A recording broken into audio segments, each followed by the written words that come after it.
শিৱসাগৰত টাইপাৰ হুংকাৰ বিজেপি চৰকাৰ হাই হাই নৰেন্দ্ৰ মোদী হাই হাই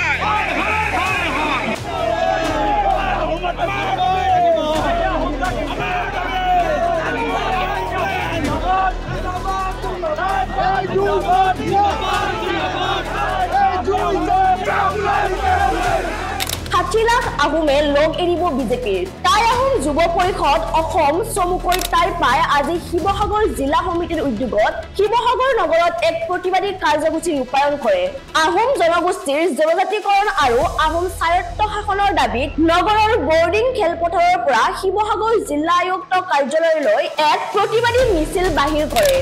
বিজেপি চৰকাৰে আহোম জনগোষ্ঠীক অৱহেলা প্ৰবঞ্চনা কৰাৰ অভিযোগ উত্থাপন কৰি আগন্তুক দিনত আহোম জনগোষ্ঠীক জনজাতিৰ মৰ্যাদা প্ৰদান নকৰিলে এক সংগঠিত ৰাজনৈতিক আন্দোলন গঢ়ি তোলাৰ হুংকাৰ দিয়ে ৬০ লাখ আহোম ভোটাৰে আগন্তুক বিধানসভা নিৰ্বাচনত বিজেপি দলক সমুচিত উত্তৰ দি শাসনৰ পৰা বিদায় দিয়াৰ হুমকি দিয়ে প্ৰতিবাদী সংগঠন কেইটাই বিগত দিনত কংগ্ৰেছ অগপদলৰ লগতে বৰ্তমানৰ বিজেপি দলে আহোম জনগোষ্ঠীৰ জনজাতিকৰণৰ প্ৰাথমিক দাবীক নস্যাৎ কৰি আহিছে ৬০ লাখ আহোম জনগোষ্ঠীক যি চৰকাৰে হওক সেয়া আমি অগপই কওঁ কংগ্ৰেছে কওঁ বা বৰ্তমান দুবাৰ আচলতে 16 চনত আৰু 21 চনত শাসনৰ গাড়ী দখল কৰা এই বিজেপি চৰকাৰে হওক প্ৰতিবাৰতেই এই জনগোষ্ঠীটোক প্ৰতাৰণা কৰি আহিছে আমি তেওঁলোকক কেইটামান কথা স্পষ্ট কৰিব বিচাৰিছো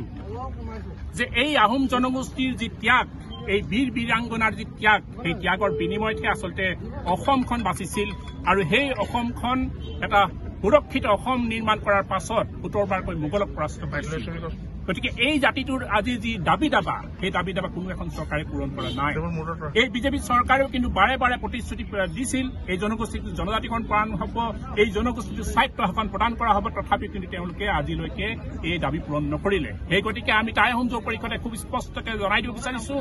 যে যি ক্ষোভৰ জুই আচলতে এই ৬০ লাখ জনগোষ্ঠীৰ যি ক্ষোভৰ জুই এই জুই কিন্তু আগ্নেয়গিৰিৰ দৰে বিস্ফোৰণ হ'বলৈ বেছি সময় নাই আৰু এই চৰকাৰ আগন্তুক দিনত আমি কিন্তু দিশত দলিয়াবলৈও আমাৰ বেছি সময় নালাগিব গতিকে খুব স্পষ্ট কথা অতি শীঘ্ৰেই এই জনগোষ্ঠীৰ যি ক্ষোভৰ উৎকীৰ্ণ এই যি দাবী দাবা অতি শীঘ্ৰে এই চৰকাৰে বুজি লোৱাটো ভাল নহলে কিন্তু ২৬ত এই জনগোষ্ঠীয়ে এই চৰকাৰ কিন্তু ক্ষমা নকৰিব এই কথা টাইপাৰ পৰা স্পষ্ট আৰু শেষ হয়নি বুলি আমি আমাৰ সংবাদ মাধ্যমৰ যোগেদি সকলোকে অৱগত কৰিছো চৰকাৰসমূহৰ এনে অৱহেলাক আৰু সহ্য কৰা নহব বুলি প্ৰতিবাদথলীৰ পৰা ঘোষণা কৰি হয় আগন্তুক দিনত আহোম জনগোষ্ঠীৰ জনজাতিকৰণ কৰক নহয় শাসনৰ পৰা বিদায় ল'বলৈ সাজু হওক বুলি টাইপাৰ নেতৃত্বই সকীয়াই দিয়ে আমি স্পষ্টভাৱে আজি শিৱসাগৰৰ পৰা আমি জনাব বিচাৰিছো যে যদি আমাক আহোমসকলক যদি জনজাতি মৰ্যাদা দিয়া নহয় আহোমসকলক যদি স্বায়ত্ব শাসন প্ৰদান কৰা নহয় আহোমসকলক যদি আমাৰ আহোমলেণ্ড দাবী আমাৰ যদি মানি লোৱা নহয় তেতিয়া কিন্তু এই বিজেপি শাসিত চৰকাৰ যি ডক্টৰ হিমন্ত বিশ্ব শৰ্মাৰ যি শাসিত চৰকাৰ হয় সেই চৰকাৰক কিন্তু আমি উফৰাই পেলাবলৈ আমি বাধ্য হ'ম আৰু আমাৰ স্পষ্ট কথা আমি বাৰম্বাৰ আমি কিন্তু ললিপপ খাই নাথাকোঁ এইটো স্পষ্ট কথা আহোম ৰাইজ আজিৰ দিনত সজাগ হৈছে সচেতন হৈছে আমাৰ যদি প্ৰাপ্য আমাৰ যদি অধিকাৰ নিদিয়ে কিন্তু ২০২৬ৰ নিৰ্বাচন আহি আছে